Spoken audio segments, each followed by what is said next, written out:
Indonesia ini kan sebenarnya mempunyai budaya seni yang sangat luas sekali. Banget.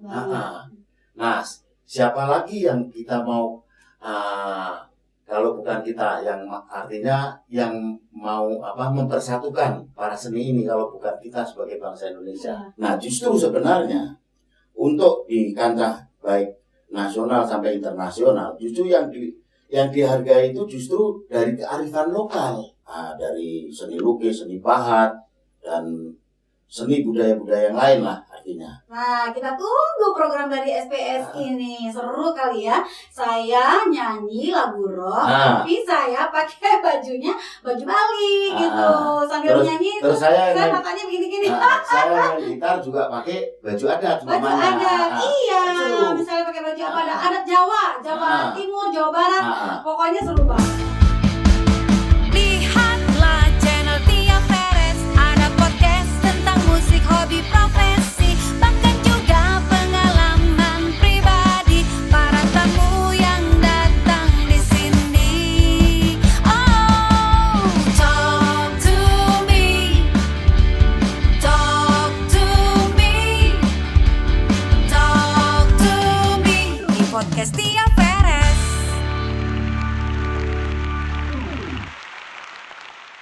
Assalamualaikum warahmatullahi wabarakatuh. Hai Besti, jumpa lagi bersama saya pastinya Tia Feres. Talk to me. Sahabat Tia Feres, dimanapun kalian berada, senang sekali saya dapat bertemu kembali di Talk to Me yang akan menghadirkan tamu yang luar biasa pada hari ini. Dia adalah seorang ketua di DKI, yaitu ketua Serikat Pemersatu Seniman Indonesia. Siapakah dia? Yuk kita kenal lebih dekat lagi. Mas Budi. Hai. Ya Mas Budi, coba disapa dulu sahabat Tia Feresnya. Oke. Ya, selamat siang semuanya teman-teman yang melihat di acara Talk to Me. Ya. Salam sehat dan bahagia. Pastinya. Mas Budi, sehat ya Mas Budi ya hari ini ya? Alhamdulillah. Gimana tadi, nyasar nggak kesini? Ya, nggak terlalu nyasar sih sebenarnya, karena kan saya dulu tinggal di Kalibata. Oh, jadi ngerti lah ya daerah sini. Oke, baiklah. Mas Budi, nah kan Mas Budi mau berbagi cerita nih ke semua sahabat Tia Feres ya. Coba dong jelasin kenapa gitu dibentuknya Serikat Pemersatu Seniman Indonesia atau SPSI disingkatnya. Nah, gimana tuh awal mulanya deh? Awal mulanya tuh kenapa sampai dibentuk SPSI ini? Ya, jadi sebenarnya yang membentuk adalah Ketua Umum kami, Pak Beni Asar. Pak Beni Asar. Halo Pak Beni. Pak Beni. Di situ ada Pak Stefanus, terus ada Opung, yang akhirnya SPSI ini terbentuk. Jadi disetujuinya oleh Kemenkumham itu tanggal 22 Januari 2021.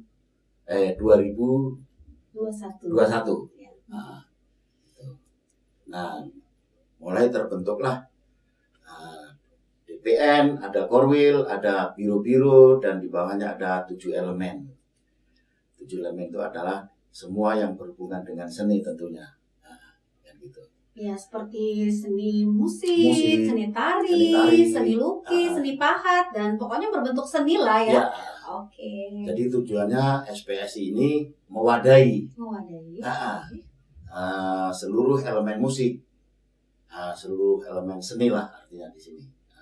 Yang dimaksud mengangkat kearifan lokal. Indonesia itu sebenarnya mempunyai banyak seni dan budaya, terutama para pelaku seninya lah, kan gitu. Nah, kita persatukan lagi untuk tujuannya ya menyejahterakan para seni. Oke. Tentunya kayak gitu tujuannya itu. Nah, Mas Budi, Mas Budi ini adalah kan Ketua DKI SPSI ya. Jadi artinya di Jakarta Selatan, Jakarta Barat, Jakarta Utara, Jakarta Pusat itu ada biro-biro yang menangani ya seperti itu ya. Ya, Betul kah? betul.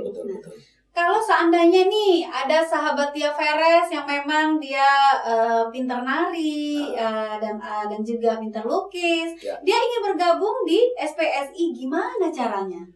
Caranya bisa, karena setiap kota atau seperti kayak Jakarta Timur, Utara, ya kan, Jakarta Pusat, itu di situ ada ketua biro namanya. Betul.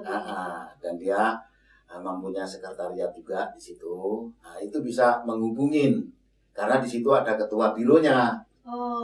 Ada ketua bironya. Nah, jadi bisa menghubungin ke daerahnya masing-masing.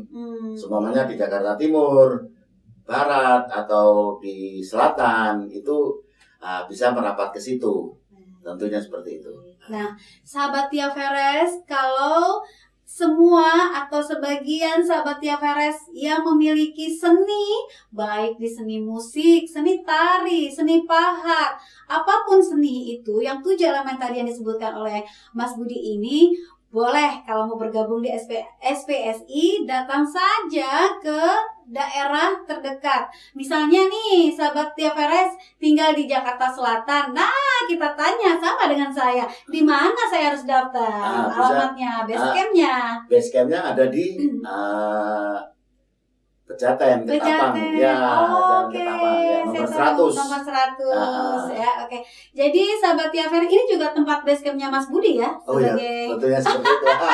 sebagai ketua DKI ya. Siap. Baik. Sahabat Tia Veres, jadi kalau yang tinggal di Jakarta Selatan yang mau bergabung dengan SPI di sini ya. SPSI ya. Serikat Pemersatu Seniman Indonesia. Ya. Alamatnya di sini di Jalan Ketapang nomor 1 Pejaten Jakarta Selatan. Nomor 100. Nomor 100. Okay. Sorry saya ulang ya. Alamatnya di Jalan Ketapang nomor 100 Pejaten Jakarta Selatan. Ya, di sini bisa dicatat, bisa dilihat di layar ini. Oke. Mas Budi, seru juga nih ya, SPSI, Serikat Pemersatu Seniman Indonesia. Selama berarti di tahun 2021 ya baru terbentuknya itu, berarti sekarang sudah hampir 1 tahun dan menjelang 2 tahun. 2 tahun. Ya. Kegiatan apa yang sudah dilakukan oleh SPSI? Jadi pada waktu itu kan memang 2021 itu kan pandemi. Ya, betul. Jadi kita mulai kegiatan ya ada di 2022. Jadi kita membuat charity di Hotel Spark kemarin, charity for Cianjur. Yang kemarin terjadi gempa bumi itu ya. Jadi dibuatkan charity oleh SPSI di Hotel Spark. Di situ dihadiri dari anggota SPI dan petinggi SPSI, semua hadir. Dan teman-teman baik seniman musik, juga ada seniman lukis juga di situ. Juga hadir Bu Kasyati itu dari FPI. Jadi FPI itu Forum Pers Independen Indonesia. Bu Kasyati sebagai presidium di FPI. Juga dihadiri Ketua Umum Beni Asar. Dihadiri juga Humas dari DPN Pak Hari Wibowo. Ya, tentunya meliput di acara itu juga. Dan setelah hasil daripada acara itu, kita melanjutkan hasil donasi. Kita itu kan dapat ke Cianjur. Kita dapat sumbangan dari Bu Kasyati FPI itu waktu itu minyak goreng 0,5 ton. Waduh. Iya. 0,5 ton. Iya. Bisa goreng apa tuh? Tapi itu kan memang untuk Cianjur ya. Iya. Jadi kami SPSI, jadi semua hasil yang kita dapat di situ kita serahkan langsung ke Cianjur ya. Cianjurnya. Jadi tempat yang penampungan memang lah ya. bukan penampungan, jadi justru kita naik ke atas. Langsung langsung ya. Iya. Jadi Mas Budi dan rekan-rekan ini datang ke Cianjur tidak hanya menemui ngedrop di penampungan, tapi langsung ke orangnya langsung gitu. Orangnya yang jarang juga sebenarnya menurut dari warga di situ memang itu jarang yang sampai kiriman itu sampai ke situ. Jadi pada waktu itu kita disambut dengan Bapak RT di sana sampai dia mengeluarkan air mata loh. Saya ikut ini juga, artinya ikut sedih ya. Baik, seru juga ya. Jadi selama hampir setahun ini baru membuat charity saja kah? Atau ada lagi yang ini dilaksanakan? Biro Jakarta Pusat tanggal 23, 24, 25 itu bulan Juni ini mengadakan ada lomba lukis, mewarnai, ada lomba nyanyi, lomba band. Jadi, di atrium bukan? Di atrium Senen. Oh iya, saya tahu itu jurinya teman-teman saya semua itu. Itu ketua bironya di situ Mix Anur ya. Namanya Mix Anur. Oke, salam kenal untuk Mas Mix Anur. Iya. Baik, Mas Budi, SPSI ini kan terbentuk di tahun 2021 dan sudah melakukan charity for Cianjur ya, atau untuk Cianjur ya. Selanjutnya nih, setelah ini SPSI khususnya untuk DKI Jakarta ya, apa yang akan dilakukan? Jadi, kegiatan apa? Program kegiatannya sebenarnya banyak sekali karena semuanya itu kan lewat proses waktu ya kan. Jadi nanti setelah saya kukuhkan hari Senin kemarin, saya baru pelantikan Biro Jakarta Utara yang diketuai oleh Filipus Wora. Orang timur itu. Timur ya, NTT kayaknya. Itu ketua bironya di sana. Jadi hari Senin kemarin, Senin malam kita ada pelantikan di sana. Dan anggotanya semuanya dihadiri, juga ada dari salah satu anggota dewan juga. Ya. Berarti sudah komplit dong ya, dari selatan sudah ada, utara sudah ada, barat sudah ada. Barat, kandidatnya semuanya udah ada. Sedang pelantikannya. Iya, kan ini kan kita harus pemilihan harus sepaham dulu kan gitu. Apa sih visi misi SPSI? Nah, apa itu visi dan misi SPSI? Ya, visi misi adalah terutama kita mempersatukan para seniman. Yang tujuannya ya kita memerdekakan para seniman ini, ya kan, mensejahterakan lah di situ. Mensejahterakan gitu. Karena selama ini kan terutama kita juga akan mengangkat kembali kearifan lokal tentunya. Yang selama ini sudah mulai hampir ditinggalkan dengan anak-anak milenial ini. Nah, sebenarnya di Indonesia ini kan sebenarnya mempunyai budaya seni yang sangat luas sekali. Banget. Nah, siapa lagi yang kita mau kalau bukan kita, yang artinya yang mau mempersatukan para seni ini kalau bukan kita sebagai bangsa Indonesia. Karena kebudayaan Indonesia itu yang tidak dimiliki di negara-negara lain tentunya. Pastinya seperti itu. Justru kita harus di sini bersemangat untuk memperjuangkan kesejahteraan budaya, memperjuangkan itu. Baik, Mas Budi. Nah, tadi kan sudah cerita banyak ya bahwa SPSI itu salah satunya adalah mensejahterakan seniman yang ada di Indonesia. Nah, ini saya seru nih dengan mensejahterakan. Artinya, baiklah kita tengok di bidang musik. Ya kan? Musik sekarang kan para seniman musik ini main di beberapa kafe ya. Saya rasa sangat mungkin karena kejadian kemarin ya, pandemi. Jadi untuk menghargai seniman ini bagi pemilik resto itu sangat minim sekali gitu. Nah, saya juga tertarik nih, apakah SPSI akan membuat seniman ini sejahtera baik di pekerjaannya, di bekerja menyanyi di salah satu resto, itu bisa meningkat ininya. Tentunya seperti itu tujuannya. Tujuannya pasti ya. Ya, dengan adanya kita bersatu para seni ini, dan kita otomatis harus kompak, ya kan, bekerja sama yang baik. Pasti kita akan menghasilkan sesuatu yang positif. Oke. Nah, bagaimana caranya sejahteranya ini? Oke, ada teman saya nih kerja dia menyanyi di salah satu resto, ternyata tidak sesuai kalau saya lihat ya, dia nyanyi tengah malam sampai 3 jam, tapi yang dia hasilkan hanya sekian gitu loh. Bahkan dia harus membuka kotak amalnya di situ untuk mendapatkan lebih dari pendapatan yang dapat dari resto. Bahkan dari resto sendiri tidak mau mengeluarkan. Jadi dia hanya mengandalkan otak amal gitu loh. Bagaimana caranya nih SPSI untuk membantu seniman-seniman musik kita? Tentunya apabila seniman kita memang sudah bersatu, otomatis pemerintah itu akan melihat kita juga dengan adanya kita kompak, ya kan? Dan kita mempunyai karya-karya yang baik dan berguna, dan gitu tentunya. Nah, dari situlah pemerintah akan memikirkan bagaimana para seniman ini, tentunya kan gitu. Seniman ini kan juga termasuk orang-orang yang cerdas sih sebenarnya, kan gitu. Nah, bagaimana dengan kearifan lokal yang selama ini hampir ditinggalkan, ya kan?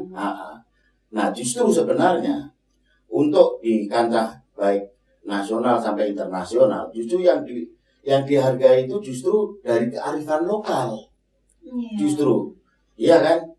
Dari seni lukis, seni pahat, dan seni budaya-budaya yang lain lah, artinya kita sedang meranah ke situ sebenarnya.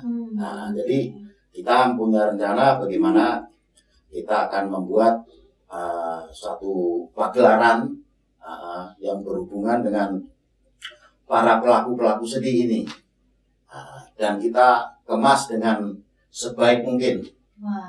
Tentunya negara lain juga akan melihat, ya kan, kreatif kita dari para seniman-seniman di Indonesia ini ternyata banyak sekali dari pelaku seni yang ada di Indonesia ini. Iya, gitu. Betul, setuju saya. Ya, karena Indonesia ini memang kaya, apalagi budayanya. Kita itu sekarang sudah ada di 34 provinsi. Di 34 provinsi itu, setiap provinsi itu pasti mempunyai budaya yang luar biasa. Setuju. Ya kan, Bali, tari Bali itu aja sudah macam-macam loh. Ada tari kecak, pendek, semacam itu kan ya. Ya, betul. Nah, itulah yang akan memperkaya Indonesia sebenarnya. Sebenarnya. Ya kan, itu kan aset. Iya, benar banget. Suatu contoh, semuanya kita bikin acara di lapangan Badeng, semuanya kan, dari segi otomatis ini kan acaranya otomatis kan ke pariwisata ya, acara pariwisata. Jadi semuanya pemain band, ya kan, tetapi dia main band bukan pakai jas atau pakai kostum band seperti Nah, ini kalau pakai baju adat semuanya dari itu kan menurut saya menarik itu. Iya kan? Iya. Jadi suatu tontonan yang tidak biasa kita lihat.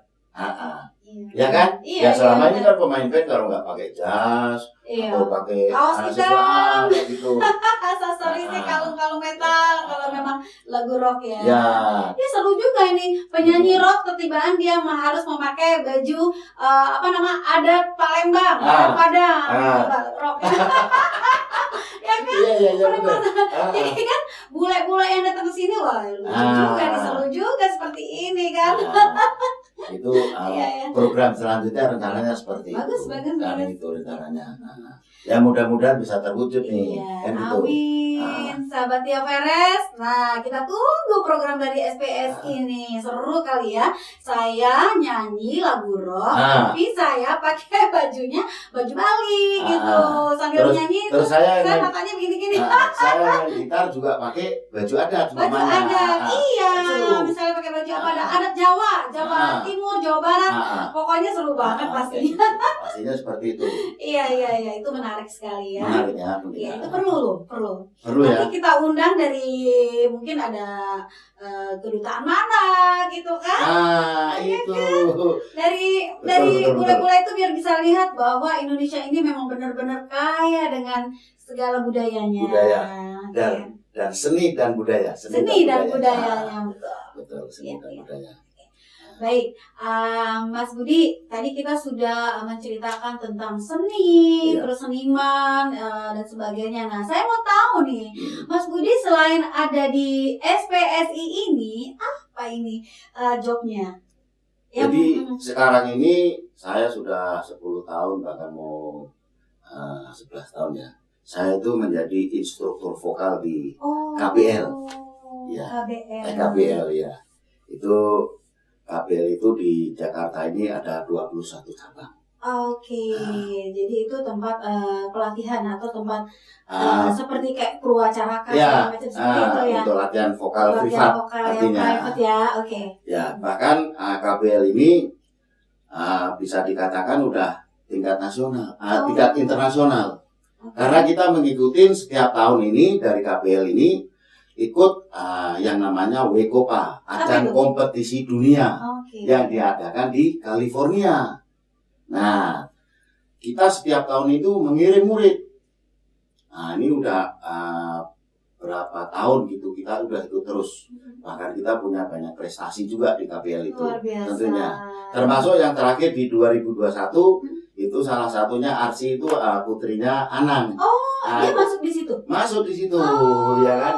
Biasa. Iya kan dia punya anak segitu itu mempunyai prestasi yang cukup dia pernah dikirim kayaknya keluar ya? Iya, kirim. Ya itu di ajang kompetisi dunia itu yang diikuti 60 negara. Ya dapat piagam emas, ada piagam banyak sekali itu ada kok di mensos itu. Bahkan Pak Sandiaga Uno artinya berterima kasih juga karena ini kan juga membawa nama Indonesia. Iya, benar. Kan gitu. Jadi saya kegiatan sehari-hari sekarang itu ya mengajar vokal. Saya sebagai instruktur senior di KBL. Oh gitu. Begitu, ya. Nah, sahabat Tia Veres, ini ternyata Mas Budi ini adalah salah satu senior ya pengajar vokal di tadi namanya apa? KBL. Ya. KBL ya. KBL Performing Art. Nah, KBL Performing Art. Ya itu yang di Jakarta ini di mana aja cabangnya? Cabangnya ada di Bintaro, ada di Alam Sutra, ada di Pik, ada di Central Park, ada di Pluit. Terus orang-orang yang ini lah. Ya, kota wisata Jakarta Timur ada ya Timur ya. Oke. Taman Lestari. Jadi memang kebanyakan di Jakarta Barat. Nah, saya mengajar di Bintaro, terus di Central Park, terus di KBL Sangaji, terus banyak ya? Iya, saya hampir gitu. iya di KBL Sangaji, satu lagi di Permatapuri. Oke. Jadi dalam 1 minggu itu saya dari Selasa sampai Sabtu full mengajar di KBL. Luar biasa. Baiklah. Ya. Ngomong-ngomong kita minum dulu yuk. Saya agak kering juga nih. Supaya agak enak. Bukan, pita suara supaya tidak kering. Ya, betul.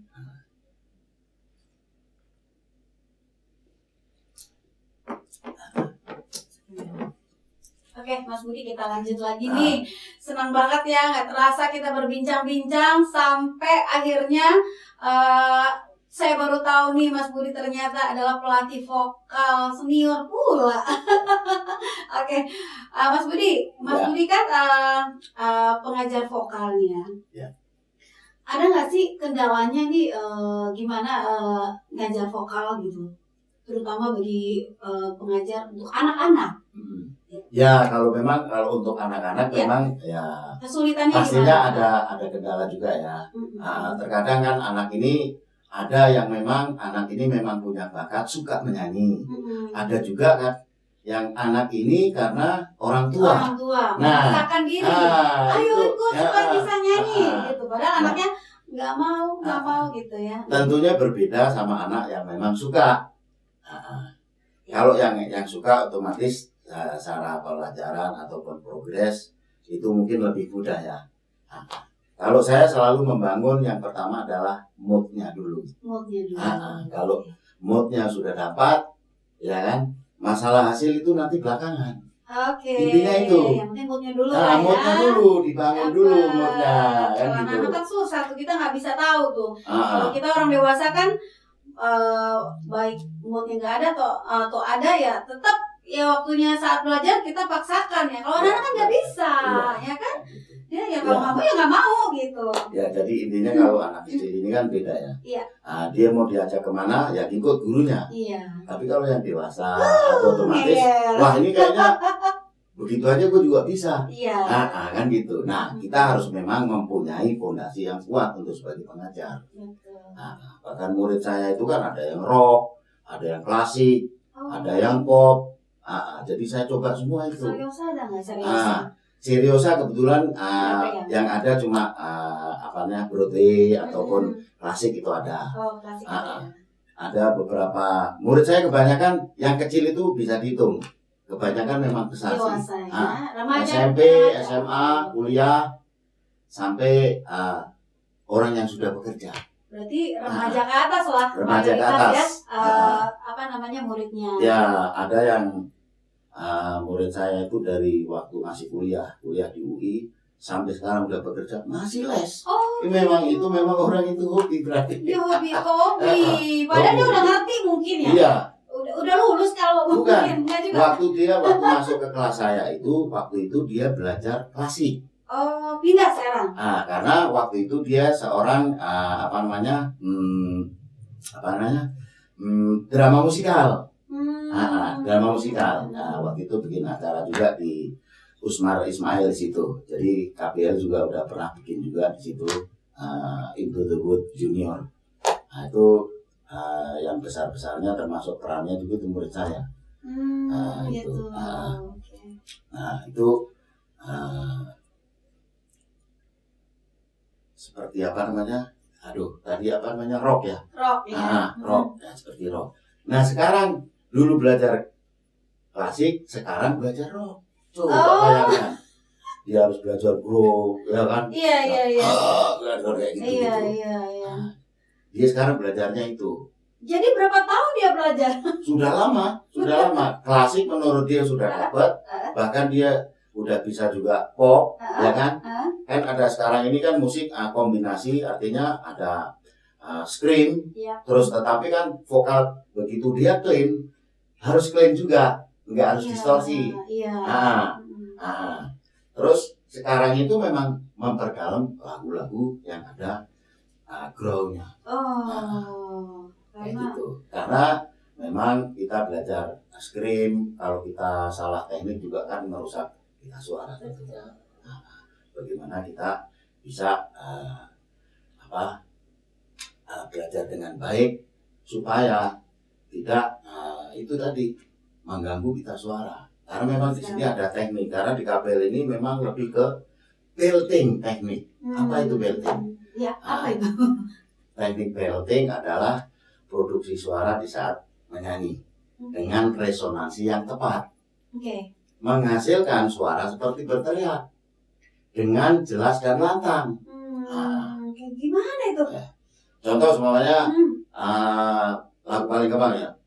You raise me up so I can stand on mountain. Contohnya. You raise me up. Kan bisa begitu juga pop. Tapi kalau belting lebih power lagi kan. You raise me up so I can stand on mountain. You raise me up. Contohnya kayak gitu. Berarti Lebih power power. ya. pelajari itu. Ya, contohnya kayak gitu. Jadi keras dan lantang. Lantang.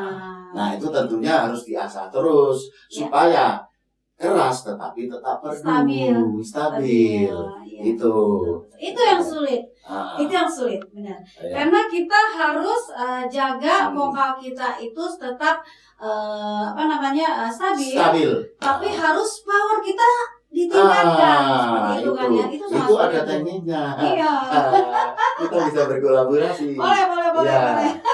Itu saya lagi belajar itu. Iya. Susah. Kalau kita nyanyi pas lagi rock yang memang harus tahan, terus kita harus kembali lagi dengan suara yang datar. Ya, jadi ada itu yang dinamakan register. Register itu nada bawah itu adalah chest, nada tingginya adalah head, nada tengah adalah mixed voice. Tetapi kalau di KBL itu ada 5. Oh gitu. Di atas head ada super head, di atas super head adalah whistle. Whistle register. Nah, itu dia. Jadi itu tadi contohnya salah satu. Itu tadi kan saya nada rendah. Nah, kalau lebih kuat, you raise me up. Contohnya. Itu kan lebih power lagi. Iya. Jadi rendahnya bagus, nada tengahnya bagus, nada tinggi harus bagus. Itu tujuannya register seperti itu. Oke, baiklah.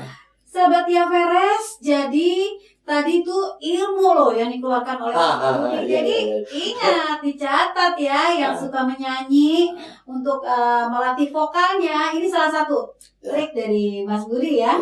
Belajar. Jadi apa Mas tadi namanya? Biar diingat. Apa itu? Yang tadi yang register. Register Itu nada rendah namanya chest voice, nada tingginya head voice, nada tengah mix. Ya.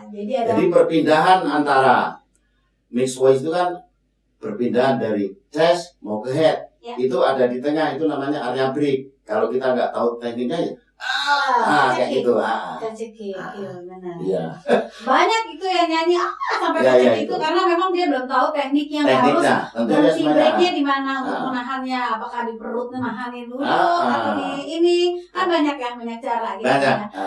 Oke. Jadi memang semuanya harus diperbaiki pondasinya. Jadi kalau kita punya pondasi, kita akan bisa berkembang dalam bernyanyi. Iya. Segala sesuatu apabila pondasi tidak kuat, struktur yang sudah kamu bangun pasti akan runtuh juga. Betul kan? Betul. Iya. Makanya pondasinya harus kuat. Iya, apalagi sekarang ini kan tuntutan seorang penyanyi tekniknya udah luar biasa. Iya kan? Contohnya sekarang kayak Mahal ini. Iya kan? Terus dan yang lain-lainnya. Contohnya dia udah mempunyai banyak teknik. Betul. Dikombinasi, di mana mix, di mana dia harus belting. Iya kan? Kan gitu. Betul. Jadi itulah kalau kita punya skill sehingga kita bisa mengkombin.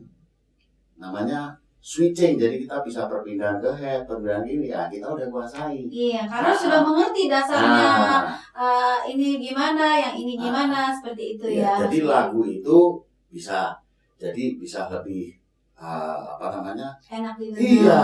Dan menyanyi kan yang mendengar juga jadi merinding. Iya betul. Iya. Gampang dicerna ininya kan. Kalau lagu bertema sedih jadi ikutan nangis bahkan ya kan. Interpretasi. Iya. Benar. Jadi interpretasi dan ekspresi, memahami, menjiwai nyanyian. Itu aja yang dibahas. Setuju, betul. Nah, Mas Budi, tadi kan Mas Budi sudah cerita ke sahabat Tia Veres nih tentang bahwa Mas Budi ini selain di SPSI ini, Mas Budi juga adalah salah satu pengajar vokal yang senior gitu. Nah, dari pengajar vokal ini, apakah Mas Budi sudah pernah menciptakan lagu dan apakah sudah dinyanyikan sendiri oleh Mas Budi? Baik.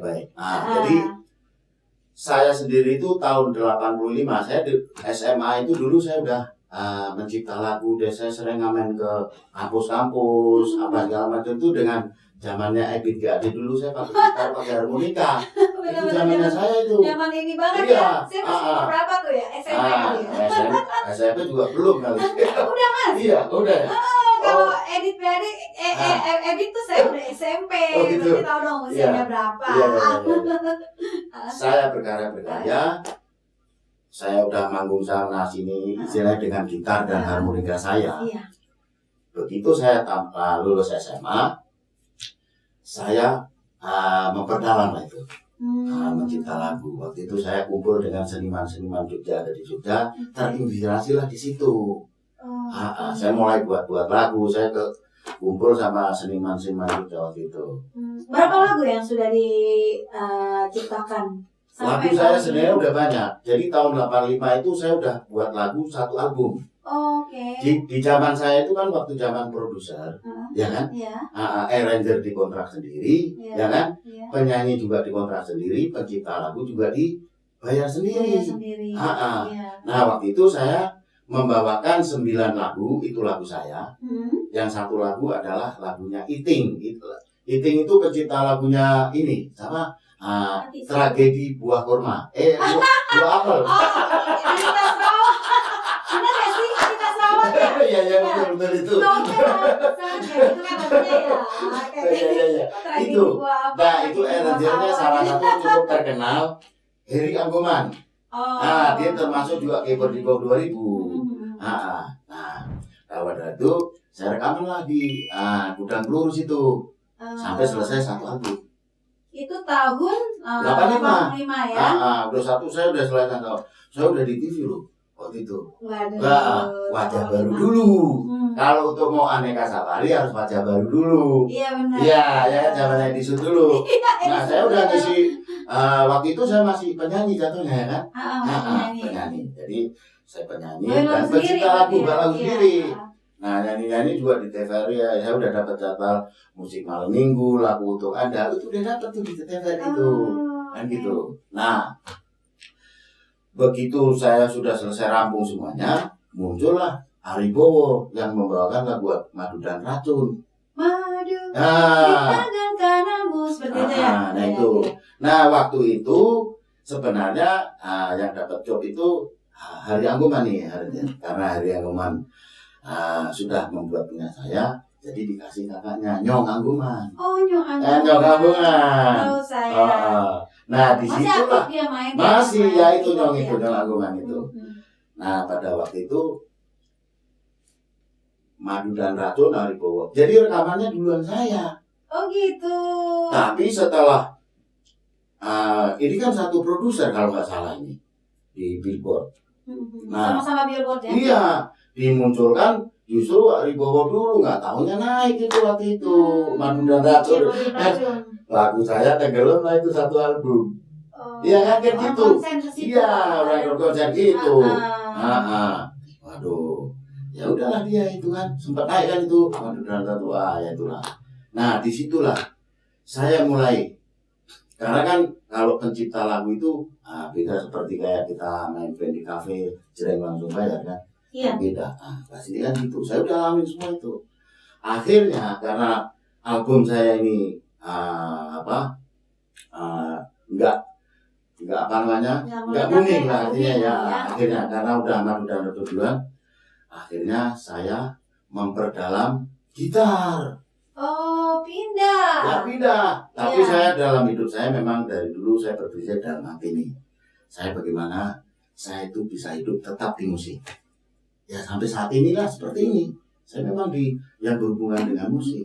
Akhirnya saya memperdalam kita. Awalnya saya tadi mau main bass, nggak taunya yang ngajarin saya itu Hari Anggoman, katanya termasuk Anggoman aja tuh. Iya, keluarga Anggoman. Wah, lu nggak cocok lu main bass tuh. Cocoknya di gitar. Lu gitar aja lu, jari lu bagus. Singkat katanya, akhirnya sampai dalam. Akhirnya saya buatlah itu band Exis Band waktu itu. Oke, tahun 90-an. Itu tahun 90-an itu. Iya. Exis Band itu Eka Deli penyanyinya, Iya. pemain keyboardnya juga Anggoman juga. Itu adik kelas saya di SMP. Lah, ini Eka Deli itu. Iya, soalnya bagus. Pemain keyboardnya kan mamanya, Reza Anggoman almarhum tuh. Saya main gitar. Kita latihannya di tempatnya Esa Enterprise itu RB Kulit punya di Raden Saleh. Oke. Ya, teman saya itu banyak menadu-nadu dari dulu. Maka KBL ini juga kebanyakan orang-orang Manado juga. Pastinya. Iya. Padahal saya orang Jawa. Lama-lama nanti jadi Manado dah. Bukan. Karena saya punya prinsip, saya berusaha bagaimana saya itu berdiri, saya bisa menyelesaikan diri di mana saya sedang berdiri. Itu aja prinsipnya. Iya. Makanya saya dari musik itu mau Ambon, mau Batak, mau ini, saya udah coba, ya welcome semua, tidak ada masalah. Luar biasa. Kan gitu. Akhirnya jadilah pemain band. Prosesnya kan dari kafe ke kafe, ya kan, sampai hotel ke hotel, kan gitu seperti itu kan. Akhirnya pengalaman lah. Puluhan tahun juga saya main di kafe itu. Akhirnya bikin tribut-tribut, termasuk terakhir Scorpion itu. Iya. Rockin. Ya. Saya tahu itu. Ah. Baik. Oke. Dan Country Road yang acara TVRI yang Norma Yunita sama Vigo itu yang main gitar elektriknya kan saya juga. Yang Iya. di TVRI. Yang kan ada dulu Terry Jenggi, terus All Friend kan Itu yang tahun berapa ya? 2000-an itu. Iya. Tahun 2000-an ya. kategorinya kan All Friend tuh grupnya. Iya. Kalau kita Terry Jenggi. Jadi Oke. vokalisnya Vigo Amigos sama Norma Yunita. Nggak terima dan aja. Aduh. Jadi Itu main gitar. Gitu. kesukaan saya tuh ikan teri. Baiklah, aduh nggak terasa nih ya Mas Budi, kita udah ngobrol ngalur ngidul kesana kesini. Ya. Ternyata luar biasa sekali ya Mas Budi ini.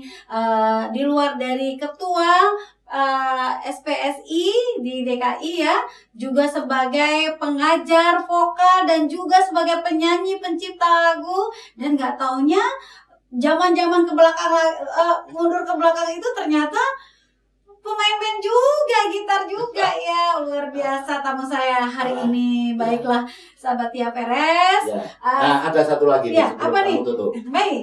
Jadi saya baru ingat Mm-mm. setelah rekaman itu, saya ternyata waktu itu saya jadi pemain band Pemda DKI loh. Oh. Itu saya oke. hampir 15 tahun lah kan. Oh di situ. Iya. Jadi Saya- on-bandnya ini pemain DKI. DKI. Iya, Oh. jadi saya sempat diangkat di Kenapa bisa begitu? Jadi awalnya kita hanya sebagai latihan pemain band capak calon pegawai, Mhm. akhirnya menjadi pegawai tetap. Oh. 15 tahun lah kami. Saya di dengan karyawan-karyawan. ya akhirnya namanya digaji mungkin ya lu harus kerja, ya saya kerja akhirnya begitu bandnya ini kerja kan gitu. Ada kerja di situ. Terakhir di bagian kepegawaian saya. Luar biasa. Iya, itu. Tepuk tangan dulu Ah. dong buat Mas Budi. Oke. Baiklah Mas Budi. Nah Mas Budi terakhir nih, Ya. harapan apa nih tentang SPSI-nya nih nanti ke depannya gitu loh. Ya, semoga SPS ini kompak,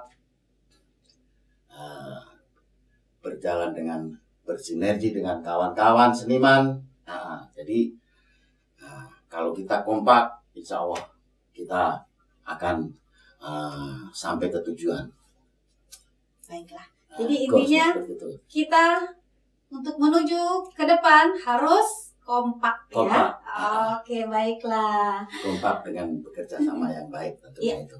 Kerjasama dan Yang kompak. baik. Kerjasamanya pasti yang baik. Oh iya. Kalau kerjasama yang nggak baik ya nggak akan terjadi kekompakan, Iya. ya kan? Baiklah. Baik, sahabat Tia Perez, tak terasa kita harus berpisah dulu di Talk to Me dan akan kembali lagi di Talk to Me berikutnya, di episode berikutnya tentunya dengan tamu saya yang berbeda. Sampai ketemu lagi di Talk to Me berikutnya dengan Tia Perez dan tamu-tamu yang luar biasa pastinya. Talk to Me.